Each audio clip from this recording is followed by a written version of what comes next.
Hit it.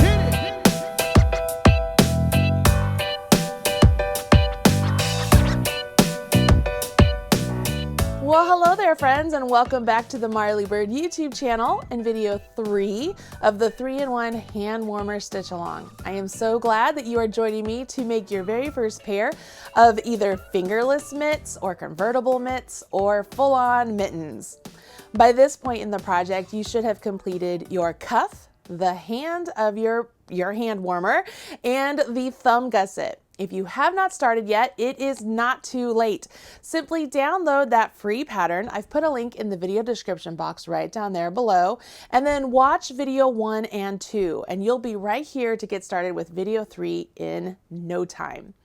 Once your homework is complete, it's time to carry on and decide whether you are going to make fingerless mittens, full mittens, or convertible mittens. And let's take a look at where we left off last time and go to the next step of this project.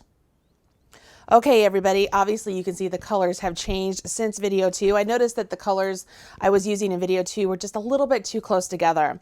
So when I left you, you were about at that point in your project. You had completed the hand and the thumb gusset stitches were placed on a holder. It's at that point you would carry on with the written instructions, making either the fingerless mitten or the full-on mitten, or get purl bumps put into place for some convertible mittens. I'm going to assume that you guys can follow along with the pattern at this point, whether you're making the fingerless mittens or the full-on mittens, because it's simply just following the color changes as normal and then either working the 1x1 rib for the fingerless mitts or working some simple decreases for the top of the mitten for the regular mitten. Most of you are here to learn how to do the convertible mitten. And the thing is, once you get past these first couple rows, it's easy breezy. It's like, oh, okay, this makes sense. But it's usually those first couple rows or rounds that you need a little bit of help with. So that's what I'm here for. You'll notice on this sample, I've already worked up the 1 round of purl bumps that you were told to do if you were making the convertible mittens. And that was right here in the pattern, where if you were working along and making the fingerless mitts and you wanted to turn them into convertible, you did 1 round of purls, whether it was the right hand or left hand determined where you placed those purls. But then once you finished that, you jumped into a knit 1, purl 1 ribbing for about 1 inch. So that's where I am here. And this is my round of purls, and then this is my 1x1 ribbing, and then I bound off in pattern. Okay, so the purls are placed in such a way that this is the right hand. See how those purls would be on the top of my hand here. And if it were the left hand, my purls would be over here on this side. So that way the flap would be on the top of my hand. Does that make sense? So if you're questioning where your purls are, that's the best way to check, is set it down, put your hand on top, and make sure that those purl bumps would be on this portion of your hand. It's at this point that we want to go ahead and we're essentially going to cast on stitches and pick up stitches to begin working a second top of the mitten that can be flipped, right? It's pretty easy stuff. What I have done is I have cast on 14 stitches onto a double pointed needle, okay? So the instructions say to cast on 14 stitches. And we know that we have 22 stitches that are with purls. So we have all of those purl bumps. So with our 14 stitches, we will carry on, and I did use the long tail cast on. I will carry on with my working yarn from the long tail cast on and then pick up and knit purl bumps, the 22 purl bumps. And I will end up with the same number of stitches as I normally have in my pattern, only now I have a new set of sort of like my cast on row or my foundation round because I have picked up stitches and now they're going to be attached to this. It's really quite simple. So I've cast on the 14 stitches. All I do now is take my needle, whether you're working with circulars or double points, it doesn't really matter. And you have this nice purl bump, right? We have this purl bump right there. I'm going to take my needle and go underneath that purl bump. And I'm going to bring my needle with all of the stitches on it right next to it. And I'm just going to purl, or not purl, I'm sorry. I'm going to knit into that purl bump and pull up a stitch. And then I go to the next purl bump and knit and pull up a stitch. Now, one thing I do like to do is I will usually tuck my ribbing that I completed with the fingerless mitt portion. I tuck it down and it makes it easier to see those bumps. Can you see that? It makes it so much easier to see the bumps. So I will just carry on going into my purl bump and knitting it. And I just make sure that I'm going to get 22 of them separated around my needles, and then I will join to work in the round and jump back in pattern with my chart. It is that easy, you guys. And what this has done is it will attach my flap of my mitten top to my work without having to do any extra work. So I'll get to this point and then I would probably pick up another needle and then carry on casting, or not casting on, but picking up and knitting stitches. And as long as you have the same number as you cast on, so you pick up 22, you'll be good.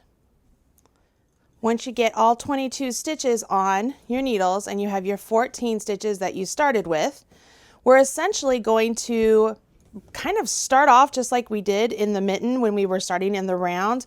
Again, I like to tuck that ribbing out of the way so I don't have to worry about it.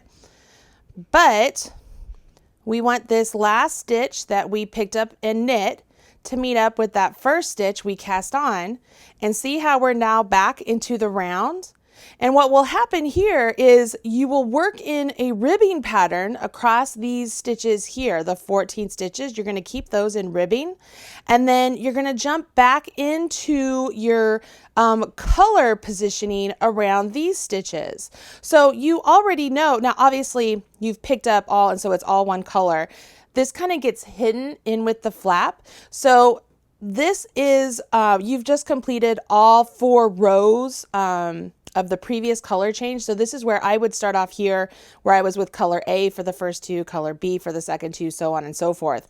Now I'm going to let you know that no matter where you put your purl bumps, I mean, it doesn't really matter. I could have put my purl bumps down here. I could have put my purl bumps higher. That part doesn't matter. And as far as whether you start with color A or start with color B, do what works best for your mitten. So don't be reliant on the pattern. Always look at what's going on with what's in front of you. If you've already completed your color B and it's time to stack color A, but the mitten pattern says something different, do what is good for your project, because you know how it's supposed to work out. It's pretty simple like that, right? But it's at this point you would just carry on. Now here's the tricky thing. This first round, when we go across the ribbing portion, is not that big of a deal because we don't have a second color to worry about, right? So I'm just going to jump into my knit 1 purl 1 ribbing across these 14 stitches. All right. And I would do this for 3 rounds. I'm essentially getting some ribbing on the bottom of my convertible mitten, so that way it lays nice. But this first round, I don't have to worry too much about color B. But on round 2 and 3, I have to carry my color B from this point over here to this point over here. So I will want to make sure I'm weaving in as I go. Or here's a side note, and this is what you guys get for being a part of this video. If you wanted to make this a corrugated rib, where maybe you knit with one color, purl with a different color, so that way you have both colors working across, you absolutely could do that as well. That's a different way to work this pattern, and it would be equally beautiful. So I'm just doing those first 2, and this is where I would bring in my color B, and I would just jump in to my color changes once again, just like I was doing before. You guys know how this works. I mean, you've put in so much time at this point doing this, so you know how to do this. And we're essentially just going to work these colors in the round just like normal until we have our mitten top as tall as we want it to and it's time to decrease. So yeah, in the pattern, it tells you precisely how many rounds to do the mitten top. But this is where you guys get to be, you know, a little creative. If you need it a little bit shorter, you can make it shorter. If you need it a little bit longer to accommodate like maybe some longer fingers, you can make it a little bit longer. Don't be a slave to the pattern. Make this work best for you. So here I am. I'm back to where my ribbing starts. Okay, y'all. So this is the part I was telling you that you're going to have to tuck in or weave in as you go. But we already know how to do that because we did that with the thumb. So if you wanted to do corrugated, you could do that where you would knit one and then you would bring one over and then you could purl one with another color, right? Bring that back and then maybe we knit with this one and then we purl with this one. Right? So we could do that and then you get a really cool sort of look at the bottom. You could do that or you could just use your color A like I did in the sample. And then when it came to your knits, you know, just tuck it in when you're working on a knit and then that carries your yarn across. All right. Does that make sense? So it would carry on around the back. I actually really like this option where you use color B for the pearls and color A for the knits. I think that would be a really cool look. If you want to give that a whirl, I encourage you to do so. But this is basically it, y'all. Like this is the excitement of, oh, I knit that one. I wasn't supposed to knit that one. This is the excitement of working the convertible mitten. Like this is as easy as it gets, right? It's just, I've connected my stitches and I'm treating it as if it's a whole new round. Yeah. And so as I move on, I just carry on with my stitch pattern, just like I have before. And I keep going, like I said, I keep going until this convertible portion is as tall as I want it to be. And then I just do my shaping, and I do my shaping just with my color A. So I don't have to do any sort of color work with the shaping, which makes it even easier. And I know all of you can do that. So all of you who joined me here to see how this convertible mitten top works, you are good with that. Now, for those of you who want to know more about how the thumb works, you're like, okay, great. I got that, Marley. I know how to pick up the stitches, but now what about that thumb? How do I get those thumb stitches to go? That's pretty darn easy. Let me show you how to do the thumb. All right, let's talk about the thumb. I went ahead and took off my little start there so that we could easily see the thumb. And the first thing we want to do is we want to get these stitches that we have on a holder on some needles. Okay, so I like to take my needle and get these stitches on needles. So I'm going to do that. I'm just going to space them around some needles, and you could use the 3 needles, you could use 4 needles, whatever works best for you. Remember, you have 10 stitches on a holder. Okay. So I'm going to leave my scrap yarn in place. The reason I do that is, say that something goes wrong on this first couple rounds, I have a point that I can rip back to. Okay, so I'm going to let my scrap yarn act as a lifeline in this example. All right, y'all. So the first thing that the pattern says to do is knit these 10 stitches. So I'm going to come over here, and you should be knitting these stitches with color A, but so that you guys can see this in the video, I'm going to use my color B so that you can easily see how this works. So I'm going to just knit around these first 10 stitches. And again, I want to say this again, just because people will be like, why is she using the different color? I'm using a different color just so you can better see these stitches in the video. Make sure you don't work into your lifeline. I accidentally did that once and it's no fun. All right, so, all right, once you get all of those stitches knit, this is where we are going to essentially pick up and knit 2 stitches right here in the area that we joined with. Okay, so I'm just going to stick my needle in. I mean, no rhyme or reason has to be had with this, guys. Just stick your needle into where it doesn't create a hole and pop out and create a stitch. Just very similar to what you did with the convertible. I'm going to do that same thing over here. I'm going to it looks like I have 2 loops on there, but that's all right. I think that'll look just fine as I finish it. Maybe if I can bring that out. I can't get that out. Try that again. It's always fun to do things live, right?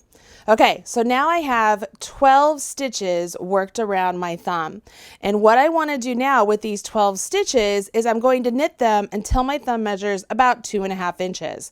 Now, just like with the mitten or the convertible mitten, that is totally customizable. If you want it to be smaller, you can make it smaller. If you want it taller, you can make it taller. If you wanted to do your thumb like a flip top thumb, you could do that as well. You could bind off some stitches and then create a flip top. You could do that if you want to. If you wanted to make it a fingerless thumb, you could work it up a certain distance and then bind off all your stitches. Totally up to you. Once your thumb has reached 2.5 inches, you'll simply do similar decreases as you do with the mitten top with your knit two togethers and so on and so forth. Once all of your decreases are done, the top of your thumb looks a little something like this. You will thread your string and you would thread it through all of the remaining stitches and pull it tight like a drawstring and then weave in your tail. You want to do the same thing with the top of your fingerless mitt or your mitt. It's the same sort of process, right? See how all those stitches come together? You draw them together like a drawstring, and then you weave your tail in. So what you're left with here is a fingerless mitt that is a little bit longer than the mitten top, so that way it tucks under it. It's already attached right down there at the bottom. Pretty easy stuff. You can see here, I decided to weave in along the way on these here, and then I jumped into my stitch pattern all the way around my mitten just like I normally would.